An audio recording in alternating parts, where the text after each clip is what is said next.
औरनाळमधील मतदान केंद्रावर काँग्रेस पक्षाचे नेते माननीय श्री आप्पी पाटील यांची भेट.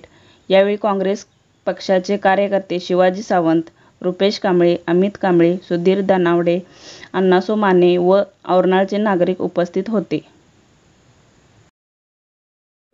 आज औरनाळ नगरीमध्ये काँग्रेस पक्षाचे नेते श्री आप्पी पाटील साहेब औरनाळमध्ये त्यांची भेट दिलेली आहे.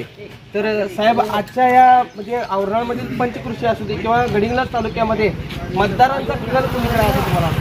नमस्कार.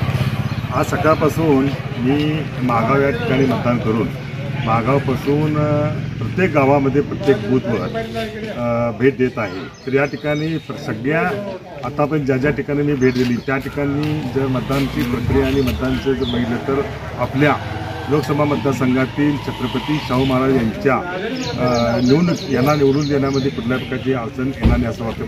मतदारांचा प्रतिसाद उत्तम आपल्याला मिळत आहे. आता इथून पुढे आम्ही पुढे आजरा तेलंगणामध्ये जाणार आहे. आपण आत्तापर्यंत ज्या ठिकाणी मी भेट दिली त्या ठिकाणचे प्रतिसाद हा पूर्णपणे इंडिया आघाडी व महाविकास आघाडीला भरघोस असं जास्त प्रमाणे मतदान होईल असं आपल्याला अपेक्षित. युवाचा कल कुणीकडे आहे असं तुम्हाला वाटतं? युवाचा कल आता मागच्या 2 वेळेचा निवडणुकीचा जर बघितला तर ह्या वेळेच्या लोकसभा निवडणुकीमध्ये थोडंसं परिवर्तन झालेलं आहे.